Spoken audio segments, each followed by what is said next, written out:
अब हम पढ़ते हैं पेशेवर प्रबंध।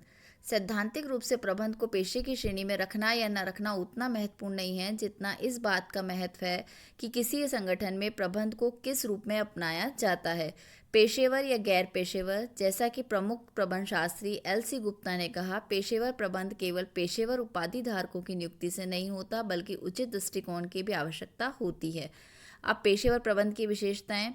पेशेवर ज्ञान व तकनीकी के प्रति समर्पित होना, आधुनिक प्रबंधकीय तकनीकों का प्रयोग करना, यानी आधुनिक प्रबंधकीय तकनीकें क्या काम में ली जाती हैं उसका प्रयोग करें।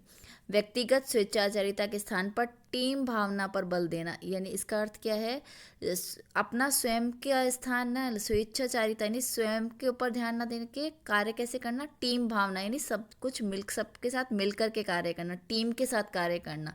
स्वेच्छाचारिता के स्थान पर यानी खुद का ध्यान नहीं रखना, केवल खुद ही के का काम नहीं करना कि अपना केवल जिसे कहते हैं ना सेल्फिश हो जाना, तो क्या केवल स्वयं का काम ना करके टीम के साथ यानी सबके साथ मिलकर के कार्य करना, ये होती है टीम भावना।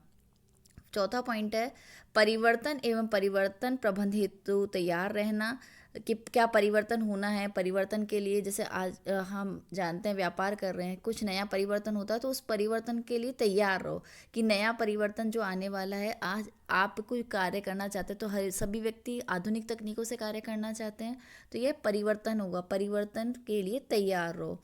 संगठन में नियुक्ति पदोन्नति दक्षता पर आधारित हो। नियुक्ति और पदोन्नति, इसका अर्थ क्या है, नियुक्ति यानी अपॉइंटमेंट देना, पदोन्नति प्रमोशन देना, तो ये किसके आधार पर होनी चाहिए, दक्षता के आधार पर। और आजकल क्या होता है, भाईचारावाद रहता है, जिसका मिलने वाला है उसको पदोन्नति दे दी जाएगी या उसकी नियुक्ति कर दी जाएगी, तो इसके आधार पर ना हो, जबकि जो दक्ष है दक्षता के आधार पर, जिसको कार्य करना आता है, दक्षता के आधार पर आधारित होनी चाहिए, ना कि जन्म स्थान पर या पारिवारिक संबंधों या जाति पर के आधार पर।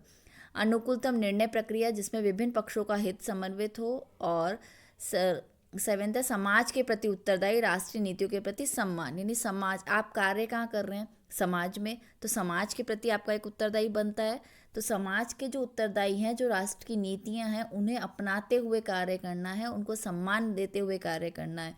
ऐसा नहीं कि समाज के विरुद्ध कार्य करें, वो कार्य नहीं करना है। प्रारंभ से 20वीं सदी के पूर्वार्ध तक समाज व राष्ट्रों में व्यक्तिगत नेतृत्व की परंपरा प्रभावी रही, किंतु बदलते परिवेश में सामूहिक नेतृत्व की परंपरा का विकास हुआ है। इस सामूहिकता की प्रवृत्ति ने प्रभावशीलता व दक्षतापूर्ण कार्य को अधिक महत्व दिया है, इसलिए पेशेवर व्यक्तियों की प्रासंगिकता दिन प्रतिदिन बढ़ रही है। देखिए क्या है सामूहिक नेतृत्व, इसका अर्थ क्या है, समूह में कार्य कैसे करना, समूह के साथ में करना, इसकी भावना बड़ी है। और इस सामूहिक नेतृत्व, और एक और आया आपके प्रभावशीलता व दक्षतापूर्ण कार्य करने को कार्य का अधिक महत्व दिया गया, यानी अच्छी तरीके से कार्य करना, दक्षता से कार्य करना, कुशलता से कार्य करना, तो इन बातों पे आजकल महत्व दिया जा रहा है। तो ये आपका पेशेवर प्रबंध हो गया। आपको कला विज्ञान और पेशेवर प्रबंध ये प्रबंध एक पेशा है, ये क्वेश्चन अच्छे से तैयार करना है। Okay, thank you.